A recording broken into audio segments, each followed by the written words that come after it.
देखो तो प्रॉब्लम है अपने पास जिसमें तीन तीन ब्लॉक है और सबको यहाँ पे छोड़ दिया रेस्ट पे। तो आपको जो है इसमें सबसे पहला चीज सीखना है कि कोई भी पुली प्रॉब्लम हो उसमें एक कॉन्सेप्ट हमेशा लगता है, जिसको मैं यहाँ पे साइड में लिखता हूँ, उसको अप्लाई करने का तरीका भी सिखाऊंगा। Summation T dot A equal to zero. अब ये क्या है, summation T dot A equal to zero क्या है? तो हमें किसका डॉट प्रोडक्ट लेना है? टेंशन का और एक्सेलरेशन का डॉट प्रोडक्ट लेना है। और समेशन मतलब तीनों ब्लॉक के लिए वो ऐड करना है, इक्वल टू जीरो आना चाहिए। यहां से फायदा क्या होगा, यहां से हमें मिलेगा कि एक्सेलरेशन में क्या क्या रिलेशन है। तो आप डायग्राम देख के बताओ कौन सा ब्लॉक किधर जाएगा। ऑब्वियस सी बात है, कौन किधर जाएगा आपको पता होना चाहिए। ये 4m तो नीचे जाएगा, है कि नहीं? इसको एक्सेलरेशन को A1 बोल लेता हूँ। ये 2m भी नीचे जाएगा। ये नहीं समझ में आया वो शायद। 2m भी नीचे जाएगा ultimately, with respect to 4m ऊपर जाएगा, बट ये सब सब नीचे गिर रहा है पूरा का पूरा सिस्टम, तो उसको नीचे ही बोला जाएगा। आप उल्टा बोलो तो भी चलेगा, अगर निगेटिव आया तो उल्टा कर देना। ऊपर लिखा तो भी चल जाता है, कोई दिक्कत नहीं है। निगेटिव निगेटिव से फिर हटा देंगे उसको। और ये वाला ऊपर जाएगा तो इसको मैं A3 बोलता हूँ, ठीक है ना? अब सारे टेंशन लिखने हैं अपने को। टेंशन की अच्छी बात यह है कि टेंशन कनेक्टेड होते हैं। फॉर एग्जाम्पल, यहाँ का टेंशन अगर T है तो यहाँ का भी कितना होता है? और ऊपर का सबको पता है 2T होता है। एंड दैट इज वाई ये टेंशन बाद में सब कट जाएंगे। तो अब एक एक करना है। कितने टर्म्स है इसमें, कितने ब्लॉक है? तीन ब्लॉक, तो तीन टर्म आने चाहिए, है ना? तो चालू करते हैं, पहले इसको पकड़ेंगे। इसका टेंशन ऊपर लग रहा है कि नीचे? टेंशन कैसे लगता है? कैसे भी अपनी मर्जी से अवे फ्रॉम द बॉडी लगता है ना, ऊपर की तरफ लगेगा। तो टेंशन ऊपर लगेगा तो 2T टेंशन ऊपर, और जा भी ऊपर रहा है ना, दोनों पैरेलल हो गए, तो इसलिए यहाँ पे लिखा जाएगा 2T tension multiplied by acceleration, तो प्लस आया ये, क्योंकि ये पैरेलल है। टेंशन पनवर लगते हैं, चाले पनवर। पहली गोष्ट ये हो गई। उसके बाद जो है क्या बोलते हैं, 4m की बात करते हैं। 4m के लिए जो देखो, 4m का टेंशन कहाँ लग रहा है? टेंशन हमेशा अवे फ्रॉम द बॉडी लगता है, अवे फ्रॉम द बॉडी ऊपर की तरफ लगेगा। और जा रहा है वो नीचे, निगेटिव आएगा। तो यहाँ पे आप लोग क्या लिख सकते हैं, यहाँ का टेंशन टी है ना, तो माइनस ए का, सॉरी माइनस की टर्म आएगी यहाँ पे, माइनस T × A1। मास का कोई काम नहीं इसमें, आपको बस टेंशन और ये चाहिए, एक्सेलेशन चाहिए। -T × A1, इसके लिए क्या लिखोगे? इसका टेंशन भी ऊपर लग रहा है और एक्सेलेशन नीचे है, तो T × A2 अगेन माइनस के साथ इक्वल टू जीरो। तो सारे टी मार डालो, देखो यहां से निकल के आया 2A3 बराबर A1 प्लस A2। समझ में आया? तो इस तरीके से इसको करना है। क्लियर हो गया सबको? और ये फॉर्मूला हर जगह पे वैलिड होगा, मतलब अभी मैं इंक्लाइन प्लेन डालूंगा, पुली पुली बहुत कुछ करूंगा, तो उस सब जगह पे ये फॉर्मूला वैलिड होगा आपका। समझ में आया सबको? लिख लो इसको। Summation T dot A equal to zero, इसके एप्लीकेशन करके कैसे क्वेश्चन सॉल्व करने हैं क्योंकि एक ना एक क्वेश्चन आपको पुली और ब्लॉक का पेपर में दिखने ही वाला है। एक आध क्वेश्चन तो दिख ही जाता है उसका।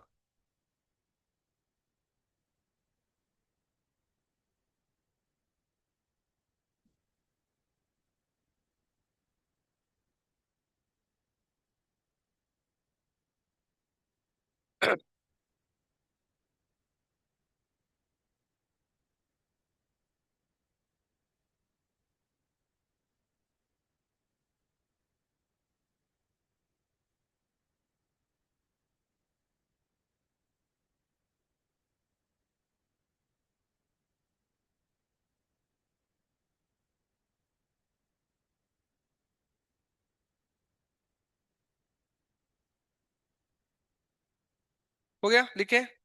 Summation T dot A equal to zero आना चाहिए। अब ऐसा ये क्वेश्चन बनाते हैं हम लोग। तो बनाने के लिए क्या बनाओ यार, एक इंक्लाइन प्लेन तो ले ही लेता हूँ।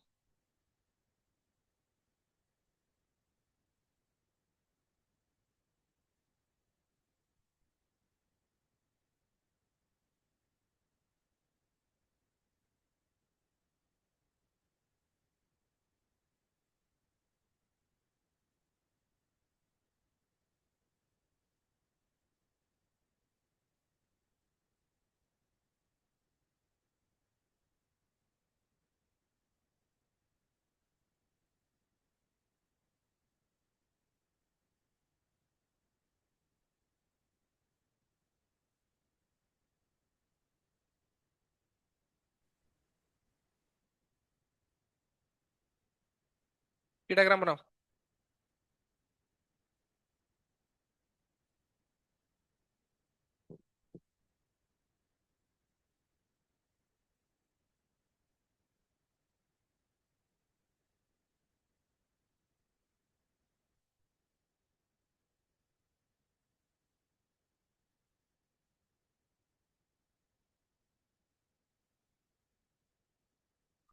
क्वेश्चन है फाइंड एक्सेलरेशंस। दो ब्लॉक है, दोनों के एक्सेलरेशंस निकालने हैं। वेज कहीं नहीं जा रहा है, वेज आपका फिक्स्ड है। वेज जो है वो फिक्स्ड है।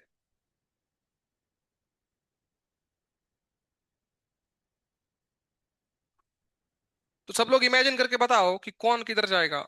गुलाबी वाला ब्लॉक कहाँ जाएगा, नीचे गिरेगा या ऊपर जाएगा? क्या लगता है आपको? ऊपर जाएगा वो खींचते हुए। और क्या बोलते हैं, 2m वाला नीचे आएगा। फ्रिक्शन विक्शन कुछ नहीं है, सब स्मूथ है। बट बेसिकली आइडिया ये है कि 2m वाला कहाँ आएगा, नीचे आएगा। सही है ना? अब उनके एक्सेलरेशन में अपने को क्या चाहिए, रिलेशन चाहिए। तो वो निकालने के लिए सब लोग ध्यान से देखना कैसे होगा। यहाँ के टेंशन को मैं टी नाम दे रहा हूँ। तो यहाँ का ऑब्वियसली कितना हो जाएगा, 2t, और यही कनेक्टेड है यहाँ पे, तो यहाँ पर भी 2t हो जाएगा। तो चलो बोलो, कौन किधर जा रहा है, हमने क्या बोला है अभी तक, कि ये m इधर जा रहा है, इसका एक्सेलरेशन a1 बोलता हूँ। और ये 2m नीचे आ रहा है, a2 बोलता हूँ। तो समेशन टी डॉट है, इसमें लगाओ। इसका टेंशन कहाँ है, ऊपर ही है ना, ऊपर खींच रहा है उसको। तो क्या बोलते हैं, 2t इंटू a1। और उसका कहाँ है टेंशन, टेंशन ऊपर लग रहा है, आ रहा है नीचे वो। तो -t into a2 equal to 0। T खलास हो गया यहाँ पे। 2a1 equal to a2। चलो, पहला स्टेप आ गया ये। समझ में आया सबको? दोनों एक्सेलरेशन के बीच में एक रिलेशन आ गया। अब क्या करना है, तो अब एफबीडी बनाएंगे, एफबीडी फोर्स बॉडी डायग्राम बनाएंगे। और उससे कुछ आएगा। तो ये एंगल तुम जरा चेंज करो, इसको 30 डिग्री कर लो। 37 मत करो, इसको 30 डिग्री कर लो। एंगल चेंज कर लो। अब इसके बाद क्या होगा, एफबीडी बनेगी, है कि नहीं? तो एम की अगर मैं एफबीडी बनाऊं, ये जो एम है अपने पास, इसकी एफबीडी अगर बनेगी, तो आप देखो ऊपर की तरफ कौन लग रहा है इसके ऊपर, टेंशन, जो कि 2t है, टी नहीं है, ये 2t लग रहा है। और नीचे क्या लग रहा है, एम जी साइन थीटा असते ना खाली, म्हणजे mg/2 sin 30 है ना। mg साइन थीटा नीचे लगता है, तो mg/2 लगेगा। और वो जा कहाँ रहा है, ऊपर जा रहा है। तो क्या इक्वेशन लिखोगे, 2t - mg/2 equal to ma1, है ना? इसका बताओ, ये 2m का, 2m तो नीचे आ रहा है ना। तो 2mg - t equal to 2m into a2। समझ में आ गया? अब दोनों में से क्या क्या उड़ाना है अपने को, टेंशन उड़ाना है। टेंशन फालतू की चीज है ना। टेंशन को उड़ाने के लिए टेंशन की वैल्यू यहां से निकालो, इसमें डालो, सॉल्व करो। ये भी डालो और मुझे फाइनल आंसर बताओ, चलो। फाइनल आंसर आपको निकालना है जी के फॉर्म में, 2g/3, 4g/5 बस लगा 3।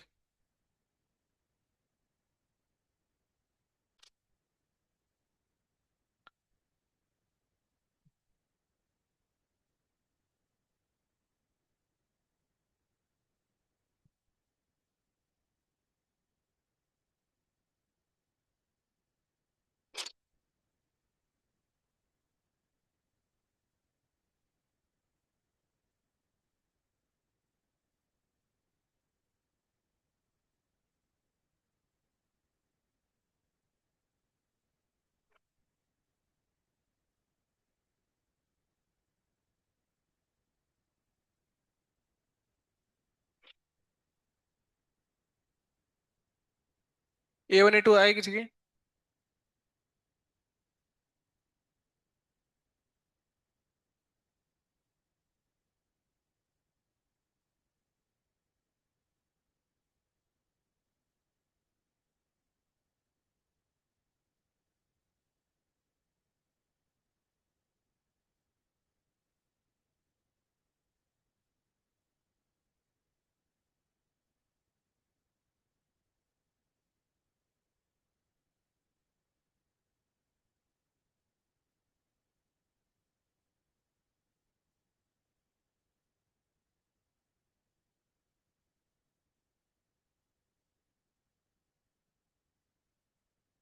मेरा A2 आ चुका है 14/17 g। हम्म। मेरा कैसे लग रहा है?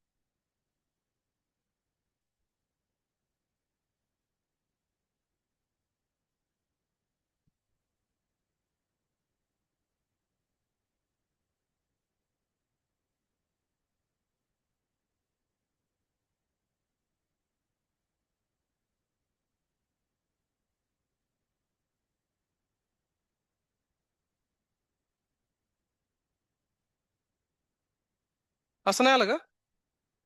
काय आलं A2? 7/9 यायला लागले सगळ्यांचं? ए अरे, हा, g/2? कोण? A1 g/2 यायला लागले? अरे रे रे, काय बोलला तुम्ही एवढं सगळं? डबल कर तो बहुत हम यहीं से करना चालू करता हूँ। यहाँ से टी की वैल्यू कितनी आ रही है, 2t की वैल्यू निकालो अगर मैं, 4mg माइनस 4ma2, ये वैल्यू आएगी 2t की इस इक्वेशन से। उसको वहां पुट करूंगा तो 4mg माइनस 4ma2, ये t2 की वैल्यू, 2t की value, minus mg/2 equal to ma1, 2 से मल्टीप्लाई करो, 8mg माइनस ये mg बचेगा यहाँ पे, 7mg हो जाएगा, minus 8ma2 equal to ma1, और उसको लिख सकता हूँ मैं m इंटू a1 को क्या लिख सकते हैं, a2/2, तो ट्वाइस अगर कर दूं मैं इसको, 14mg minus 16ma2 equal to ma2, तो m सारे मर गए, 14g इक्वल टू 17a2, अरे मेरा सही आ रहा था, 14/17 अलग ले, 14/17 जी अलग ले, ये क्या है? हाँ, तुम तो ये कैसे अलग ले, सेकंड से भी लगा, मतलब स्पेशल केस बच्चे हैं सारे, एक एक स्पेशली सिलेक्टेड क्या, 14/17 जी कुणाचं चालणार का? प्रत्येकाचं वेगळं म्हणल्यास तर लयच अवघड झालं ही.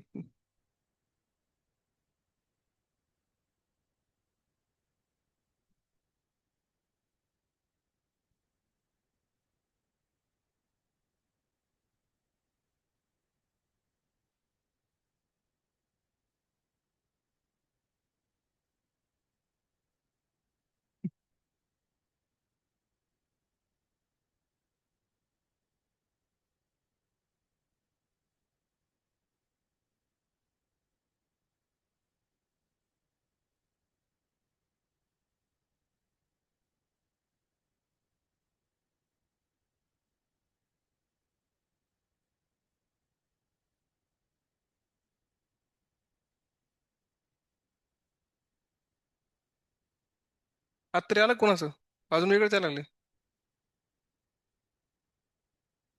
अरे यार कैसे हो सकता है ऐसे यार.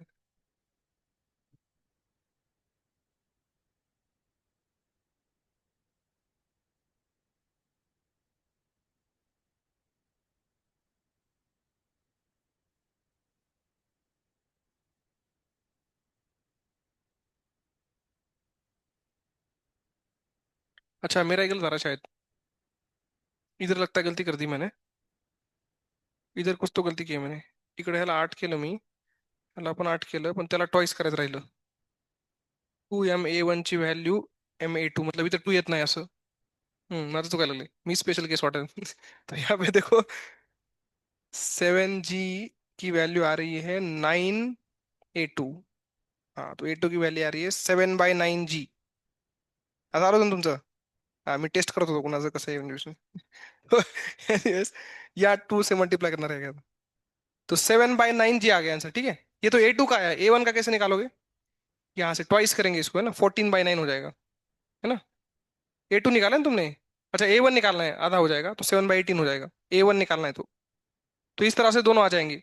अब इस क्वेश्चन को टफ कैसे कर सकते हैं, देखो इसमें फ्रिक्शन आ गया तो क्या करोगे, एक ही स्टेप चेंज होगा बस, बाकी सब सेम. क्या करोगे बताओ, फ्रिक्शन अगर आ गया इसमें तो क्या करोगे,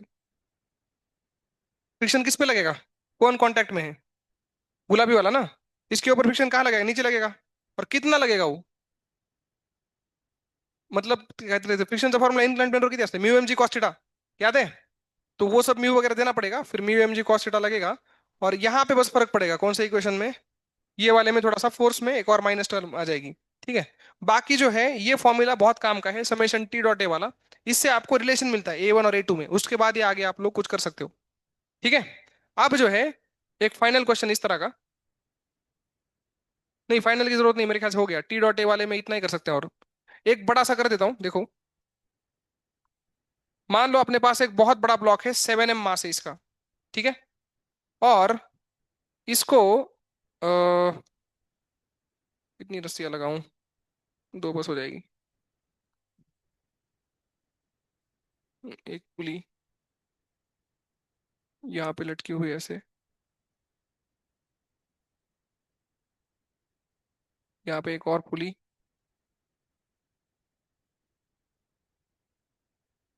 यहाँ पे एक और,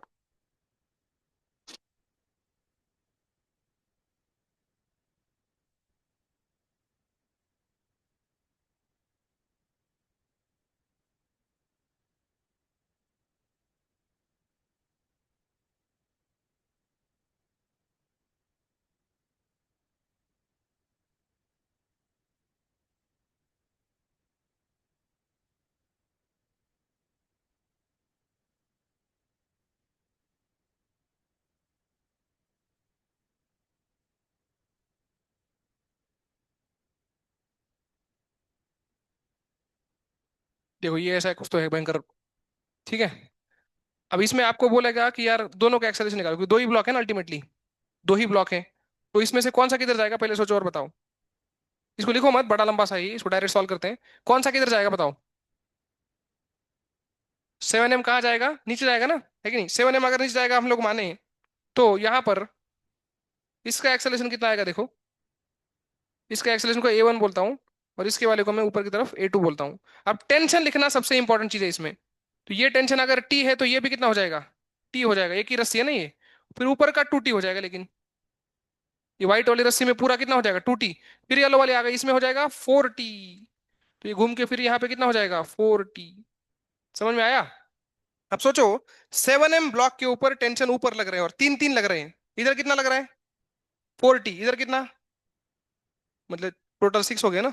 और ये एक 7, तो 70 ऊपर लग रहा है देखो। है कि नहीं टेंशन। और उसका एक्सेलेरेशन है नीचे। तो ये A1 माइनस के साथ आएगा ये समझ में आया। Tension multiplied by acceleration minus के साथ। और इसमें फिर ऐड क्या करना है अपने को, इसका ऐड करना है T2 A2 बेसिकली। तो ये तो सिंपली हो जाएगा T × A2 इक्वल टू 0 करेंगे, T मर गया यहाँ पे। तो अपने पास सिंपली आएगा A2 is equal to 7A1। A2 equal to क्या आ गया 7A1। तो इस तरह से कर सकते हैं। समझ में आया। तो ये बहुत ही बेसिक तरीका है इसको करने का। और इस तरह से इसको समेशन T.A वाले को याद रखना, tension multiplied by acceleration minus plus लगा के सबको ऐड करके 0 आना चाहिए। माइनस कब लगता है, जब टेंशन मान लो ऊपर है और बॉडी नीचे जा रही है, तो इस तरह से माइनस लगेगा, और दोनों एक साथ चल रहे हैं तो फिर प्लस लगेगा। समझ गए ना। तो ये एक पर्टिकुलर टाइप हो गया। और क्या है अपने पास, क्या टॉपिक था, और कैविटी प्रॉब्लम्स सबसे इंपॉर्टेंट वही है। कैविटी प्रॉब्लम्स में दो प्रकार की कैविटी होती है, इलेक्ट्रोस्टैटिक में होती है और इसमें भी आती है, रोटेशन में भी आती है और ग्रेविटेशन में भी आती है।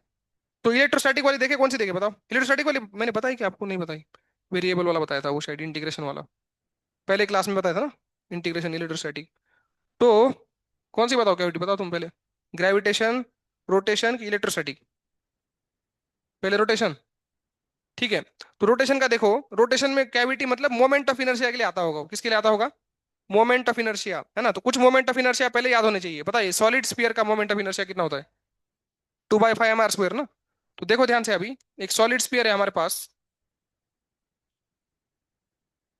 और यहां से एक्सिस जा रही है। सब लोग नोटिस करना इसको कि एक्सिस जा रही है हमारी यहाँ से, मतलब सेंटर से नहीं जा रही, सेंटर का तो सबको याद ही होता है। ये जो डिस्टेंस है ये वाला, ये आपका r/6, कितना डिस्टेंस है r/6।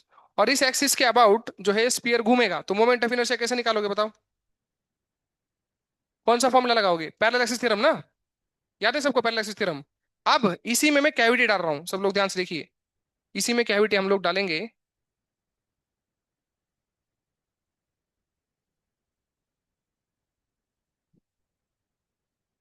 तो कैविटी लग नहीं रही है,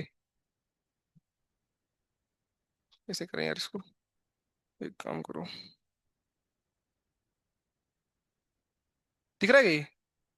सब दिख रहा है ना। ठीक है।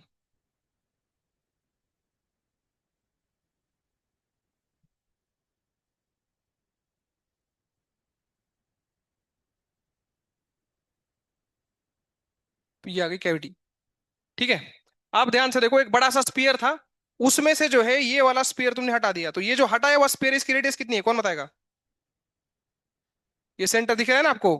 तो यहां से यहां तक इसकी डायमीटर है, मतलब इसकी खुद की रेडियस कितनी होगी यहां से यहां तक, r/2 होगी। समझ में आया। तो ये हटा दिया गया। तो जो बचा हुआ स्पीयर है उसका मोमेंट ऑफ इनर्शिया निकालना है इस एक्सिस के अबाउट। है कि नहीं, ये वाला मोमेंट ऑफ इनर्शिया निकालना है। चलो क्वेश्चन लिखो। सॉल्व कैसे करना है बताता हूँ मैं जल्दी से, और ये इंटीजर टाइप में आता है मोस्टली।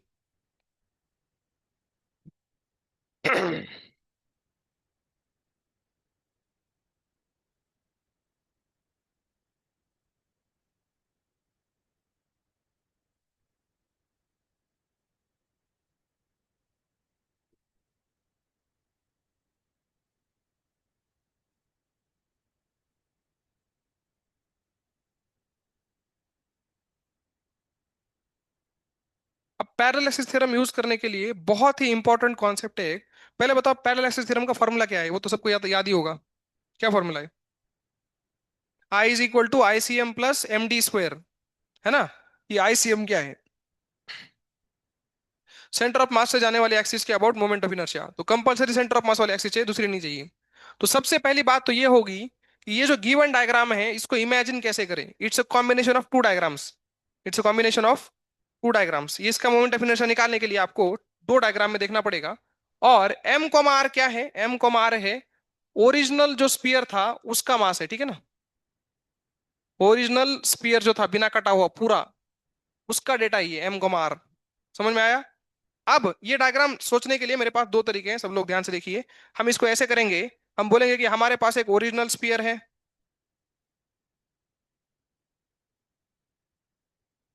हाँ, हमारे पास एक ओरिजिनल स्पीयर है, ये वाला है कि नहीं। ये उसका सेंटर है। और यहां से कितनी दूरी पे? देखो, R/6 है ना दी। R/6 दूरी पे हमारे पास एक एक्सिस है। ये रही एक्सिस।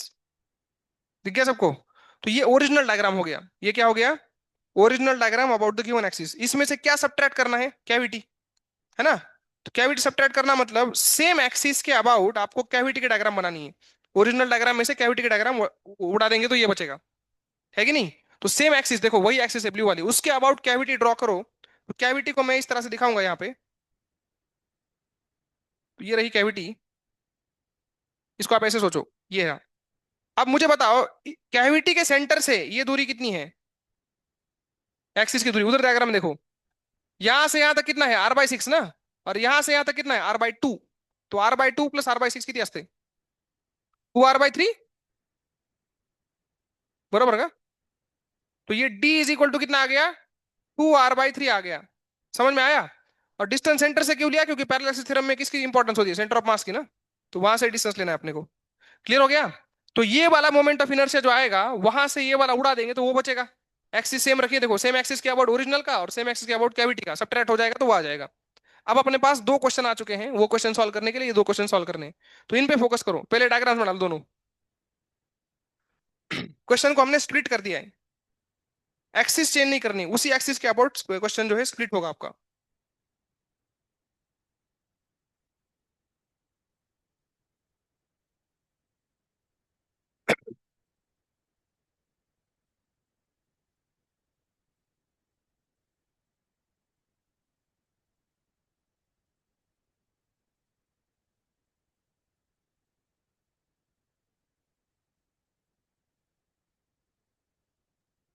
तो ये वाले पार्ट का आंसर अगर I1 आता है और ये वाले पार्ट का आंसर I2 आता है तो हमारा आंसर क्या है?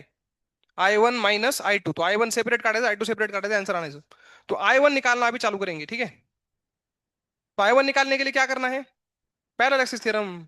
I1 निकालने के लिए क्या करना है? Parallel axis theorem. तो अगर सेंटर ऑफ मास से कोई एक्सिस जाती, इमेजिन करो कि सेंटर ऑफ मास से कोई एक्सिस जाती ऐसे, तो इसके पैरेलल होती ना वो, इसका मोमेंट ऑफ इनर्शिया कितना आता? तो I1 में सेपरेट लिखता हूँ, 2/5 mr² है कि नहीं। और प्लस करेंगे अब md² ना। तो m तो m है, d² मतलब किसका स्क्वायर? R/6 का। तो R²/36 हो गया ये तो। भयंकर सा आ गया ये। तो यहाँ पे कितना होगा? 36 दूनी 72 ने 73/180 mr²। ये आ गया I1। समझ में आ गया सबको? क्रॉस मल्टीप्लाई वगैरह करके आप देखो, 73/180 mr² है ना। डैश क्यों लिखा है? कसं काय? अच्छा, हे, अच्छा, हे 5 आहे ना, सॉरी मी वन त्याला घेतलं। 77 है, ठीक है। 77 mr² / 180। ओके, ये अपना I1 है क्या? ये I1 है। समझ में आया यहाँ तक? अब एक बात सोचो कि इस ओरिजिनल स्पीयर का मास अगर m है तो इस छोटू का कितना होगा? हाँ, स्पीयर है, स्पीयर, स्पीयर मतलब वॉल्यूम। m/8 होगा, क्यूब होता है ना वॉल्यूम में। तो m/8 हो जाएगा ये, m/8। ठीक है। अब फिर से I2 निकालने की तैयारी करते हैं। I2 में क्या लिखोगे पहले? ICM ना। ICM म्हणजे सेंटर ऑफ मास के अबाउट ना। तो एक्सिस देखो, ऐसे सेंटर ऑफ मास के अबाउट है मान लो ये। तो इसके अबाउट मोमेंट ऑफ इनर्शिया कितना आएगा सेंटर ऑफ मास के अबाउट? फॉर्मूला क्या है? अरे, सेंटर ऑफ मास के अबाउट स्पीयर का फॉर्मूला क्या है? 2/5। लेकिन ध्यान से देखो, 2/5 mr²। m म्हणजे काय? m/8। और ये R² म्हणजे काय? R/2 which is R²/4। तो ये कितना भयंकर आ गया? कितना रही? किती आहे ही? 8×2 = म्हणजे 80 mr²/80 हो गया भयंकर सा। mr²/80 हो रहा है तो। ये आंसर नहीं है, ये आईसीएम है बस। ये क्या है, आईसीएम है, ठीक है ना। अभी उसको बस M R square by T याद रखना। ये तो हमने पहली टर्म लिखी भाई, पहली टर्म क्या होती है, ICM plus M D square, है ना। तो प्लस एम, एम म्हणजे कोण आहे आता, एम बाय एट आहे, डी स्क्वेअर म्हणजे ये 2r/3 square which is indeed 4r² by 9। ये एम डी स्क्वेअर लिहिलं, ICM plus M D square. ठीक है ना, इस धंधे को सॉल्व करना पड़ेगा अभी। ये पहला वाला सॉल्व करके आया था, mr² बाय 80 आलं बघा, ये पहिलं। हे किती आता, mr² बाय 18, 80 और 18, 4 दूनी 8 ना, mr² बाय 18। अब ये भी और टफ हो जाएगा, जो भी आता है अभी आने दो, मैं क्या करवाता। उसमें से पहले तो अपन 2 कॉमन ले सकते हैं, तो 40 और 9 हो जाएंगे वो, 1/2 कॉमन लेंगे तो mr² बाय 2 अगर मैं कॉमन ले लूँ तो ब्रैकेट में बचेगा 1/40 प्लस 1/9। अब होगा mr² बाय 2 इंटू, ये कितना हो जाएगा 49/360। तो mr 49/720 हो रहा है वो, 49/720 mr²। अब इन दोनों का सब्ट्रैक्शन करेंगे फिर, है ना। 77/180 माइनस 49/720, तो इसको 4 पट करना पड़ेगा बेसिकली। तो 320 में से 12 गया, 308 माइनस 49, डी 41/720, ये आंसर आएगा फाइनली। सब्ट्रैक्ट आप कर लेना।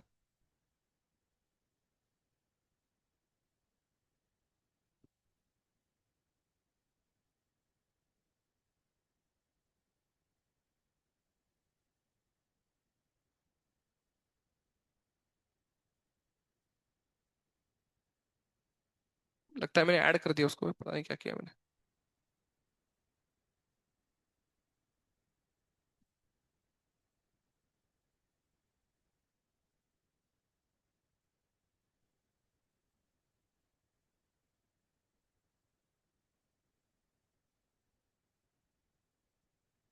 सब्ट्रैक्ट कर दिया क्या, कितना आ रहा है, 259/720। तो इंटीजर टाइप में ऐसे क्वेश्चन आते हैं भाई, n/270 है तो 259 भरो उसमें। तो इस तरह क्वेश्चन कैविटी के बार बार आते हैं, ठीक है। तो यहाँ पे हमने क्या देखा कि गिवन डायग्राम को पहले तो स्प्लिट करना है, और स्प्लिट किस एक्सिस के अबाउट करना है, ओरिजिनल के अबाउट, एक्सिस चेंज नहीं करनी है, उसी के अबाउट डायग्राम बनाते जाओ और मोमेंट ऑफ इनर्शिया निकालते जाओ। तो ये हो गया कैविटी का प्रॉब्लम। अब इसमें अपने को ग्रेविटेशन का भी देख सकते हैं, वो इलेक्ट्रोस्टैटिक में जैसा ही हो जाएगा। और कैविटी में क्या होता है, और क्या है,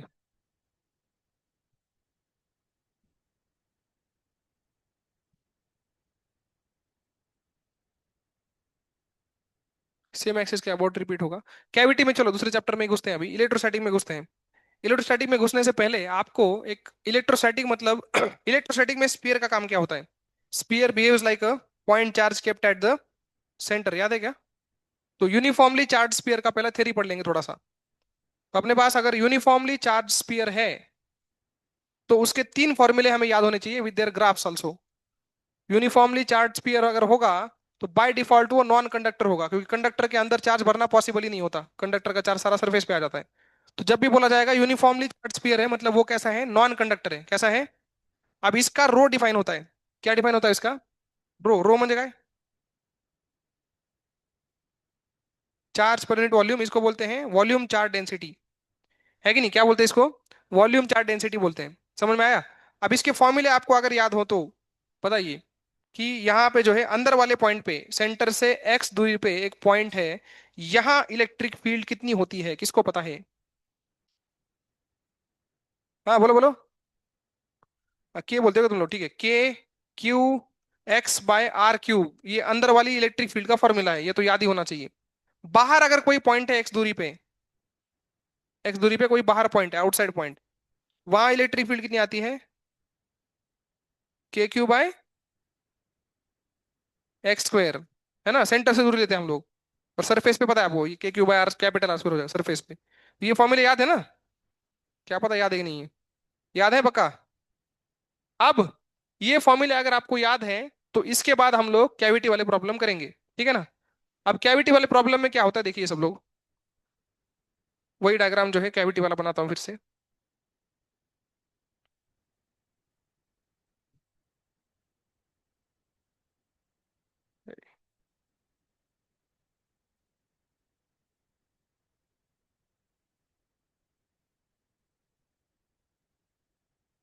ठीक है। तो इस तरह की कैविटी है ये इसका सेंटर है। और ये जो दूरी दी गई है हमें, this is given to be r/4। नहीं, ठीक है, ये r/4 है। कितना ये? r/4। और ये पूरा का पूरा स्पीयर है जिसका हमें चार्ज क्यू और रेडियस r दिया है। आप ध्यान सुना मेरी बात। ये चार्ज क्यू जो है ये इस स्पीयर का है, मतलब कटे हुए स्पीयर का है, ओरिजिनल स्पीयर का नहीं है। चार्ज इस बार किसका दिया? जैसे लास्ट क्वेश्चन में मैंने मास किसका दिया था? ओरिजिनल स्पीयर का दिया था। यहाँ पे ऐसा नहीं है, यहाँ पे जो चार्ज है वो गिवन स्पीयर का है। मतलब ओरिजिनल का इससे ज्यादा होगा। वो कितना होगा हम निकालेंगे आराम से। समझ में आया? अब अपने को क्या करना है, अपने को क्या करना है, तो अपने को जो है इस पॉइंट पे इलेक्ट्रिक फील्ड निकालनी है। इलेक्ट्रिक फील्ड काटा जी, सी पॉइंट ला। समझ में आया क्वेश्चन? सी, सी पे नहीं, सी पे तो आसान हो जाएगा यार, दोनों का सरफेस आ रहा है ना वो। थोड़ा अंदर टेढ़ा मेढ़ा करता हूँ इसको, भयंकर। इसका सेंटर अगर होगा, इस लाइन को अगर कंटिन्यू करें, ये पॉइंट पे निकालनी है। ये ये पॉइंट का नाम ए दे देते हैं। और ये जो डिस्टेंस है यहाँ से यहाँ तक, ये है r/8। r/16 ले लो, भयंकर। हाँ अब लिखो, क्वेश्चन लिखो। Find electric field eight point ए। Find electric field eight point ए। इलेक्ट्रिक फील्ड एट पॉइंट ए।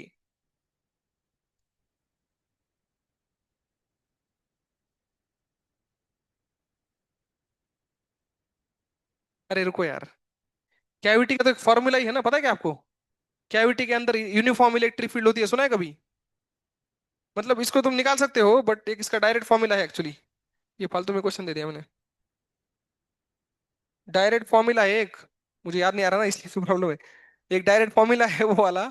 कुछ तो C1 C2 होता है उसमें, दोनों सेंटर को जोड़ने वाला डिस्टेंस, उसी के अलोंग यूनिफॉर्म फील्ड होती है। बहुत एक ρ/3 इप्सिलॉन नॉट असं काहीतरी आहे ते।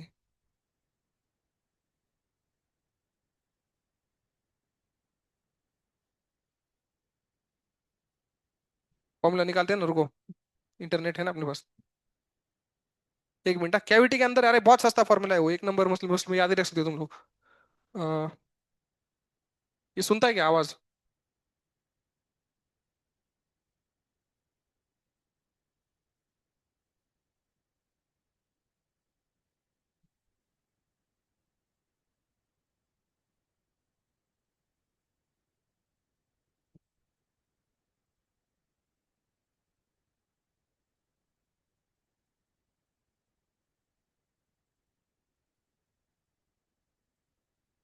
आ गया, ρr/3 यही था, ρr/3 इप्सिलॉन नॉट।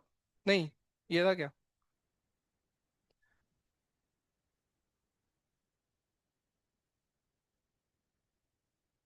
सही है, वही था, ρr/3 इप्सिलॉन नॉट। देखो इसको मैं एक्सप्लेन करता हूँ। तो कैविटी के लिए तुम्हें एक सिंपल फॉर्मूला याद रखो यार, बड़ा सिंपल फॉर्मूला है और मजा आएगा तुमको एकदम। और उससे तुम्हारे बहुत सारे क्वेश्चन आसान हो जाएंगे, देखो।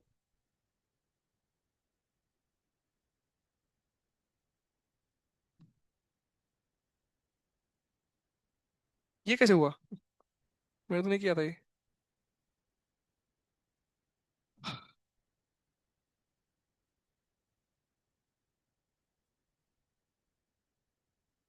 ये कुछ कुछ हो रहा है यहाँ पे सीन, तो अजीब हो रहा है ये।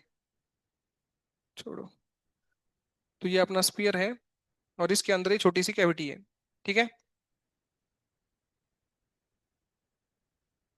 ऐसे कुछ तो है मान लो, ठीक है। तो ये फॉर्मूला जो अभी मैंने आपको बताया वो क्या था, देखो। रो x वेक्टर/3 इप्सिलॉन नॉट। तुम बोलोगे कि सब क्या है ये रो एक्स वेक्टर वगैरह, क्या रो तो आपको समझ में आता है, रो क्या है? वॉल्यूम चार्ज डेंसिटी है। /3 इप्सिलॉन नॉट तो है ही। एक्स वेक्टर का आस्ते, तो एक्स वेक्टर मतलब दोनों स्पीयर के सेंटर को जोड़ने वाला वेक्टर। जैसे C1 से C2 हम लगाएंगे ऐसे, देखो। C1 से C2 जो जोड़ा जाएगा, सेंटर टू सेंटर जोड़ने वाला वेक्टर, इसको वो क्या बोलते हैं हम लोग? X vector. और ये आंसर आता है, खत्म। ρx/3 epsilon not, that's it.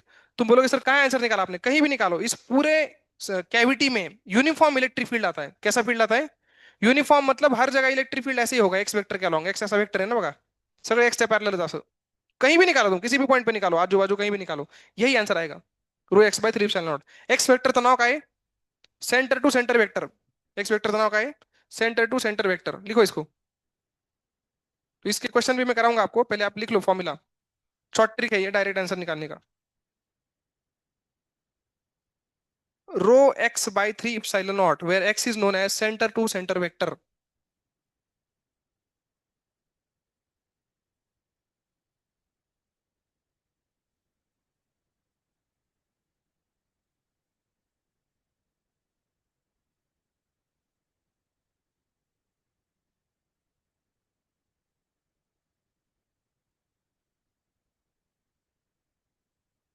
याद रहेगा फॉर्मूला, सिंपल है।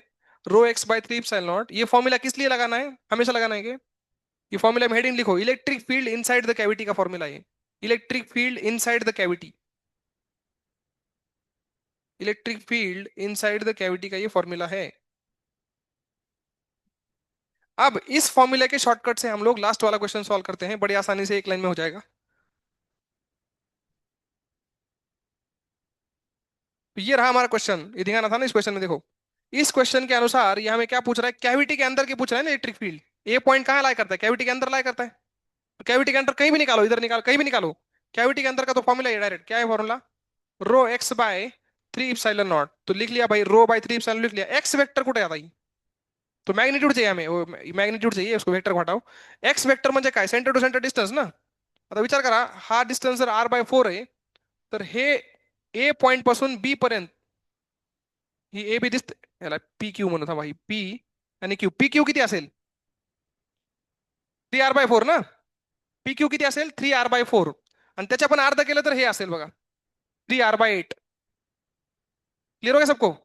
अब सेंटर टू सेंटर डिस्टेंस बताओ, three are by eight plus two R by eight, five R by eight, है कि नहीं। तो एक्स वेक्टर कितना आ गया यहाँ पे, फाइव आर बाय एट आ गया आंसर, खत्म। अब इसमें एक और वैल्यू ऐड करनी है बस, रो की वैल्यू हमें नहीं दी थी ना क्वेश्चन में, तो रो कैसे निकालेंगे बताओ। रो म्हणजे काय असते, total charge upon total volume, total charge Q दिलाय ना, टोटल वॉल्यूम सांगा, four by three pi r cube minus four by three pi कितीचा cube, three are by eight, नीट बघा, three are by eight radius, तो three are by eight चा cube करावा लागेल। हाँ, तो जो भी आएगा ये रो की वैल्यू यहाँ डालो, आंसर आ गया, एकदम लिख लो शॉर्टकट। तो सबसे पहले एक्स निकालना है, एक्स मतलब सेंटर टू सेंटर डिस्टेंस। एक बार एक्स निकल गया, उसके बाद जो है डायरेक्ट फॉर्मूला लगा के कैविटी के अंदर की इलेक्ट्रिक फील्ड आ जाएगी।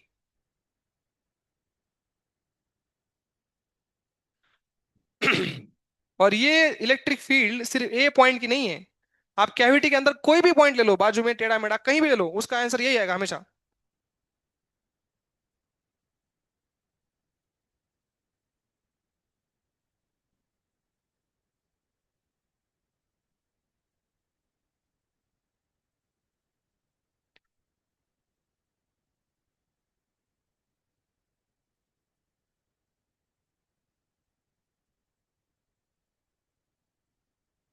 क्लियर हो गया। दूसरा क्वेश्चन मैं आपके लिए दूंगा, अभी आपको करना है इसको।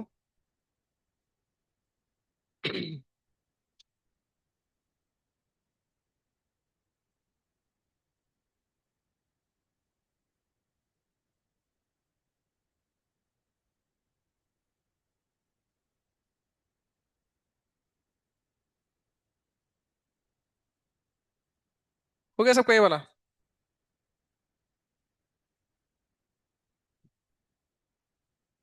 अब इसको आपको करना है, खुद को देखो। एक बड़ा सा स्पीयर है, इसका चार्ज है क्यू, कोमा रेडियस आर है, और इसमें यहाँ पे कैविटी ऐसे,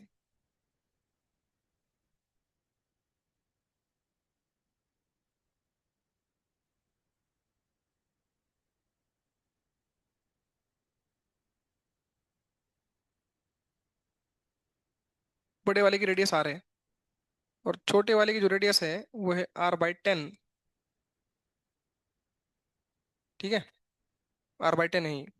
आपको निकालना है electric field at C two. चलो करो,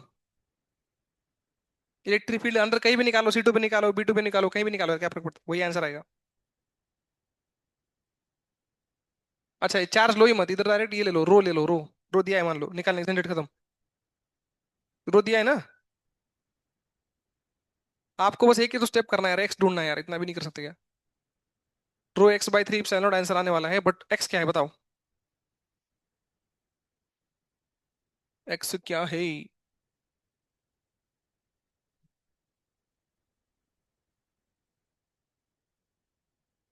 9r/10। आगे क्या? यहाँ पे आ जाएगा 9r/10, खत्म आंसर, झंझट खत्म। वो 3 3 कट जाएगा, वो देखो। तो आ जाएगा 3 ρr/10, ये आंसर है आपका फाइनल। कितने लोग आ गए, हाथ ऊपर करो। बस 3 4। देखो कैसे किया। ये आपका r/10 होगा, तो ये वाला भी कितना होगा? r/10 टोटल कितना हो गया, मतलब r/5। तो ये टोटल तो r है ना, C1 से लेके S तक। तो r में से ये टोटल r/5 गया, मतलब ये बचा होगा 4r/5। है कि नहीं? तो यहां से यहां तक 4r/5, और ये आपका फिर 2r/5 basically. r/10 is 2r/5। नहीं, 2r/5 थी।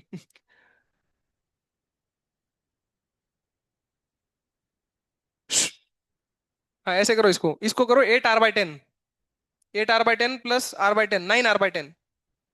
हाँ देखो, 9r/10। ठीक है।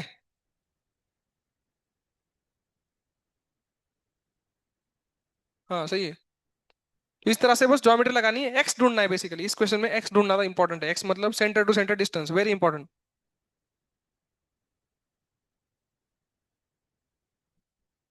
अंदर जो कैविटी की इलेक्ट्रिक फील्ड होती है वो यूनिफॉर्म होती है, ये शब्दों को याद रखना। यूनिफॉर्म फील्ड होती है कैविटी के अंदर।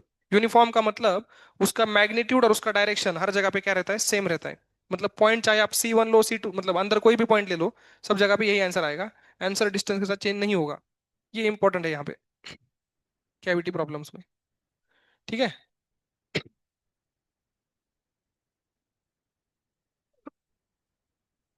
अब ग्रेविटेशन का कर लेते हैं एक आखिरी। ग्रेविटेशन में भी कैविटी आती है। तो ग्रेविटेशन का करने के लिए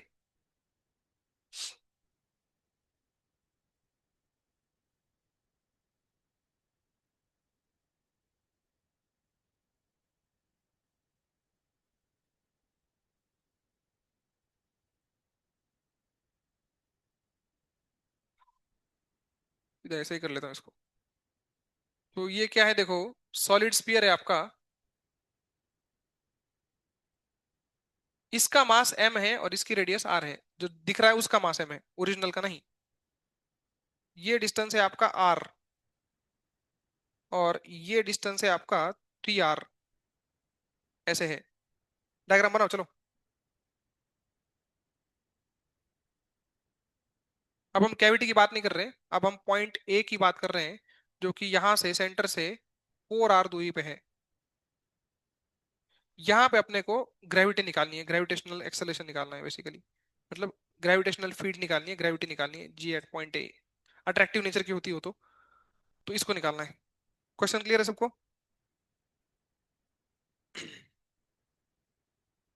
अब ये कैविटी के अंदर का पॉइंट है कि बाहर का पॉइंट है? बाहर का पॉइंट है। यहाँ डायरेक्ट फॉर्मूला नहीं चलेगा, है ना, यहाँ तो प्रॉपर तरीके से करना पड़ेगा।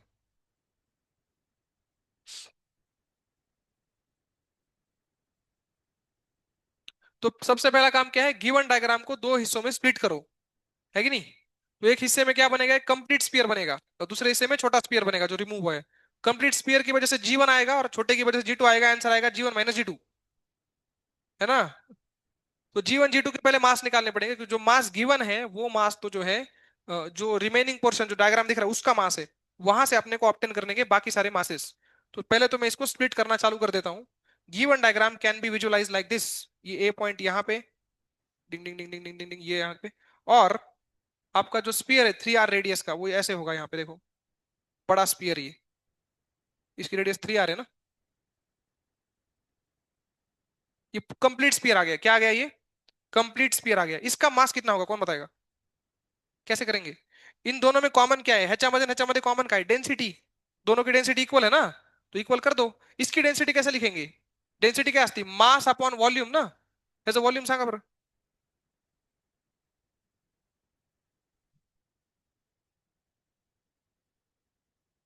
4/3 पाई इंटू 3r का क्यूब माइनस 4/3 पाई r क्यूब। समझ में आया क्या किया भैया? बड़े स्पीयर का वॉल्यूम माइनस छोटे का वॉल्यूम किया ना। तो ये इसकी डेंसिटी आई। इसको जरा सॉल्व करते हैं, इसमें से क्या कॉमन आ रहा है देखो। m/4/3 पाई r क्यूब जर कॉमन काढलं तो ब्रॅकेट में बचेगा, नीचे क्या बचेगा, 1/27 मायनस, काय केलं मी, असं असते ती। ए, श्श, तो ये तुम करो ठीक है, इसमें आंसर बताओ क्या आता है, जल्दी से करो, बताओ मुझे कितना आंसर आता है इसका। डेन्सिटी काढतोय मी, ह्याची डेन्सिटी इक्वल करायची मला,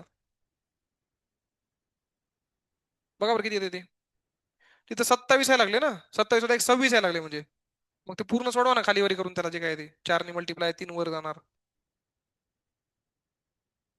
104 वाटतं, 3/104, कितना 3m/, असलं गाणं आले ना। ये डेंसिटी आई है बेटा, ठीक है, ओरिजिनल डायग्राम की, कैविटी वाले डायग्राम की। ये डेंसिटी इसके डेंसिटी के साथ इक्वल होनी चाहिए। अरे बोला, इसकी डेंसिटी लिखो, इसकी डेंसिटी के लिए इसका मास चाहिए ना, वही तो हम निकाल रहे हैं भैया। तो इसके मास को मैं m1 बोलता हूँ, क्या बोलता हूँ, तो इसकी डेंसिटी लिखी जाएगी m1 बोला 4/3 पाई इंटू 3r का क्यूब ना, which is again 27r cube. तो ये डेंसिटी और वो डेंसिटी इक्वल कर देते हैं, तो पाई आर क्यूब सब जगह से नष्ट हो जाएगा, ठीक है।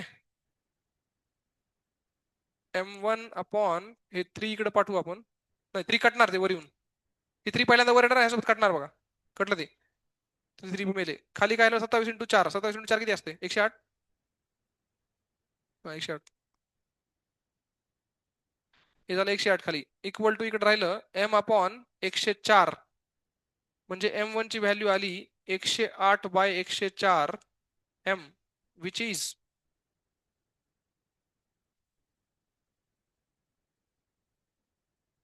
है है ये आ गया m1, m1 की वैल्यू आ गई 27/26 फ्रैक्शन ऑफ m। आगे सब लोग यहाँ तक। अब इसके बाद क्या, ये तो हमने अभी तक मास निकाला है, बस आधा काम भी नहीं हुआ अभी तक, मास निकाला है। तो अब ए पॉइंट पे ग्रेविटी लिखनी है, ए पॉइंट की ग्रेविटी का फॉर्मूला क्या है, आउटसाइड पॉइंट की ग्रेविटी कैसे लिखी जाती है, याद है किसी को, कैसे लिखते हैं ग्रेविटी, gm/x², x मतलब डिस्टेंस है ना, तो जी एम म्हणजे कुठला एम, m1 हा, तो gm1/x², x किती आहे, सेंटर टू सेंटर डिस्टन्स ना, इथून इथपर्यंत डिस्टन्स किती आहे बघा ना, 4 डायरेक्ट दिलं जाईल 4r ते, तो 4r² म्हणजे 16r², ही ग्रेविटी आली पहिली G1, यहां तक आ गए। अब जो है G2 तुम निकालो, चलो G2 तुम्हें करना है पूरा, डायरेक्ट आंसर बताओ इस फॉर्म में, जीतू, जीतू काटा,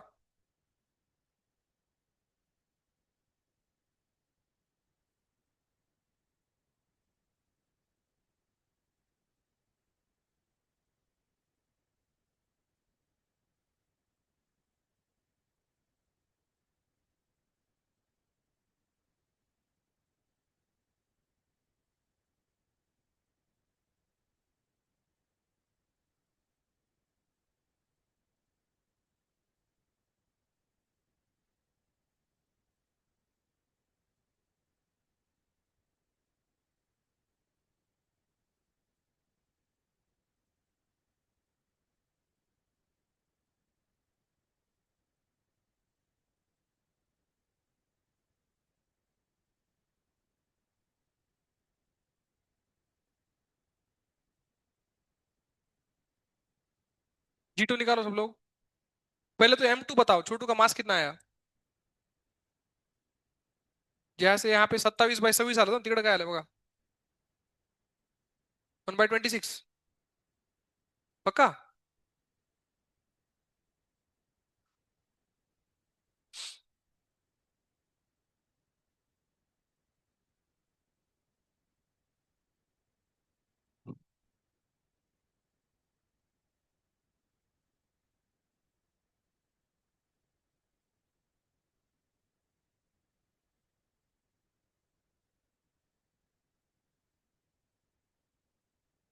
m/26 आ गया, m/26, या नहीं आया।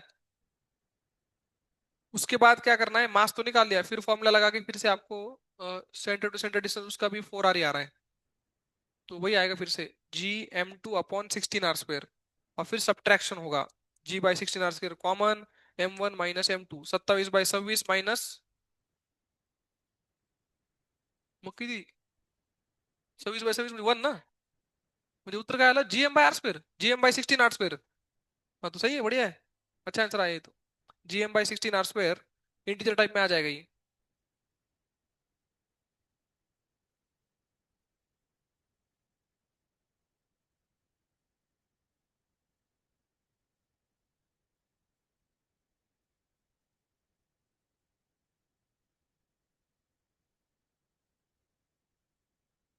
हम्म, ठीक है। तो कैविटी में देखो कैसे करना है, अंदर की कैविटी के लिए डायरेक्ट फॉर्मूला है, बाहर की कैविटी के लिए आपको दो सेपरेट डायग्राम बना के सब्ट्रैक्शन करके आंसर निकालना पड़ेगा। और कैविटी का प्रॉब्लम मान के चलो एक हाथ तो आ ही जाएगा, किसी ना किसी की शिफ्ट में तो आएगा ही कैविटी का प्रॉब्लम। तो ऐसे ही तरह से उसको करना है, सेपरेट सेपरेट डायग्राम बना के सोचो। कितना टाइम हुआ, कितनी बार ले, 11:48। और एक कुछ कर सकते हो, और एक क्या था टॉपिक अपना, थर्मोडायनेमिक्स की साइकिल ना, ग्राफ मतलब साइकिल वही, वो सब। तो उसमें भी एक करते हैं चलो। वो तो बहुत सिंपल होता है ग्राफ वाला। पहले आपको वर्डन के कुछ कॉन्सेप्ट पता होने चाहिए। पीवी ग्राफ में अगर आपको याद होगा, तो साइक्लिक प्रोसेस और एक सॉरी, एक क्लॉकवाइज और एक एंटी क्लॉकवाइज था। तो मान लो इस तरह की प्रोसेस हुई है एक, ये ऐसा कुछ तो ग्राफ बन रहा है। और ये जो है डायग्राम किस तरह से जा रहा है देखो, कैसी प्रोसेस है, साइक्लिक है, और क्या बोलते हैं, क्लॉकवाइज है कि नहीं। इसका वर्डन कैसा आता है, पॉजिटिव का नेगेटिव, याद है कि नहीं, ये सिंपल चीज है तो। Work done in clockwise process का आंसर पॉजिटिव आता है कि नेगेटिव। वाइट नहीं तुम्हारा ये, अरे बाप रे बाप, क्लॉकवाइज में पॉजिटिव देगा, कंफर्म है इसका तो, कभी शेयर नहीं है। इसको प्रूफ करके दिखाता हूं मैं आपको, जिनको याद नहीं उनको प्रूफ भी आना चाहिए, किस तरह से हम उसको प्रूफ कर सकते हैं, ध्यान से देखो। सिंपल जो है प्रूफ करने के लिए आप ऐसा डायग्राम लो जिसमें एरिया निकाल सके, मतलब ट्रायंगल फैंगल ले लो, टाइम पास करो। तो ये देखो ट्रायंगल इस तरह से बनाता हूं मैं, ठीक है। अब आप देखो, ये कौन सा है, क्लॉकवाइज के एंटी क्लॉकवाइज, क्लॉकवाइज प्रोसेस है, इसका वर्डन मैं पूछ रहा हूँ आपको। तो पहले आप मुझे बताओ, इसको अगर हम ब्रेक डाउन करें ए बी सी पार्ट में, ए बी और सी, सिर्फ ए बी को देखो। ए बी प्रोसेस में वर्डन 0 है, आइसोकॉरिक है, कैसी है, ट्रायंगल में पूरी प्रोसेस लिख रहा हूँ। बी से सी प्रोसेस में वर्डन पॉझिटिव्ह की निगेटिव्ह, कसं करणार, बी पासून सी जाताना व्हॉल्यूम वाढत आहे बघा, मतलब कैसा एक्सपांशन हो रहा है, पॉजिटिव वर्डन। अरे समझ में आया क्या। तो बी से सी प्रोसेस में वर्डन कैसा होगा बेटा, पॉजिटिव। और फिर सी से ए में निगेटिव होगा, लेकिन बड़ा कौन होगा, बी से सी, क्योंकि बी से सी का वर्डन मतलब उसका इतना एरिया कवर होगा, देखो बी से सी का देखो ना एरिया। और जब तुम स्पेसिफिकली सी से ए की बात करोगे तो इतना ही कवर होगा सी से ए में। तो कौन जीतेगा, बी से सी, मतलब क्या आंसर आएगा, पॉजिटिव ना। तो क्लॉकवाइज प्रोसेस का आपका वर्डन क्या होता है, पॉजिटिव, इसको याद रख लेना पहली बात तो। क्लॉकवाइज म्हणजे positive वर्डन, clockwise cycle positive वर्डन, anti clockwise cycle का होता है निगेटिव वर्डन, इसको याद रखें। और अगर कंफ्यूज होता है तो ऐसे ट्रायंगल बना के सोच सकते हो, ठीक है। अब अगर आपको बोला जाए कि what is the work done in the process A B C, A से बी, बी से सी, पूरा वर्डन अगर निकालना है साइक्लिक प्रोसेस का, तो डायरेक्ट हम एरिया ऑफ ट्रायंगल निकालते हैं, याद है, एरिया ऑफ ट्रायंगल निकालते हैं डायरेक्ट, पता है ना।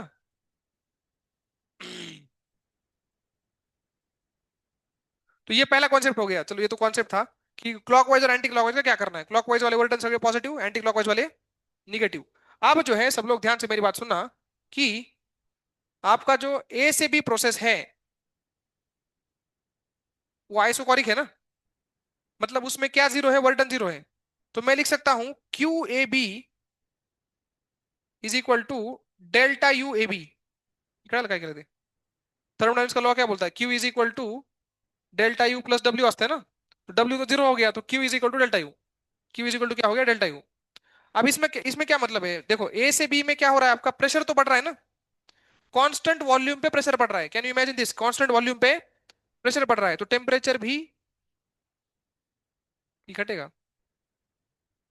कौन सा लॉ है ये, कांस्टेंट वॉल्यूम पे वॉल्यूम कांस्टेंट वाला लॉ, तीन लॉ है, बॉयल्स लॉ, चार्ल्स लॉ, पता है ये सब।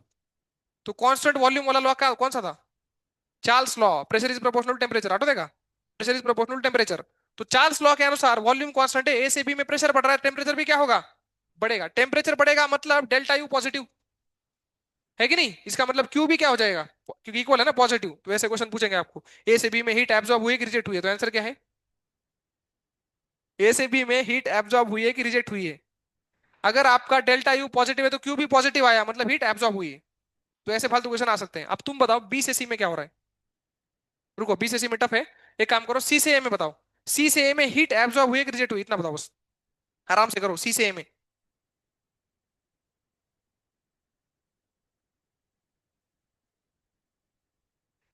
सी से ए में क्या हुआ है।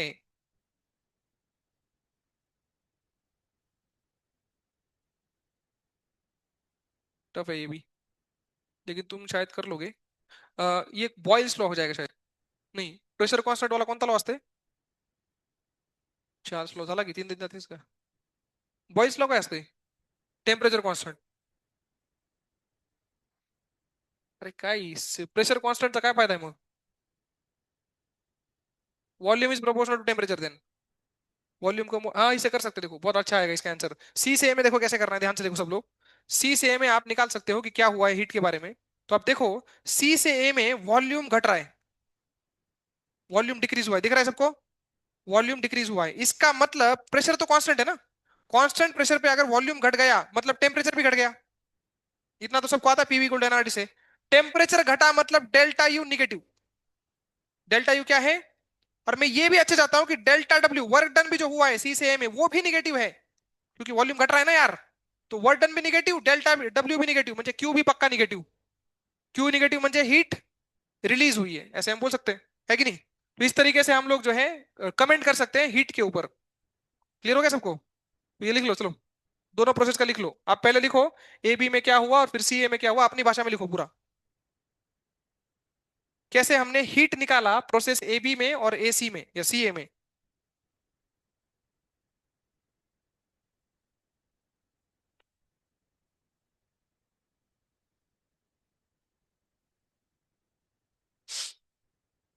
हम लोगों ने जो है हीट निकाला है प्रोसेस ए बी में और सी ए में। बाकी जो है आप अपने मर्जी से लिखो कैसे कैसे जो है इसमें पहुंचे हम लोग। आंसर यही है कि ए बी का हीट पॉजिटिव आ रहा है और सी ए का निगेटिव आ रहा है। कैसे आया तुम अपनी भाषा में लिखो।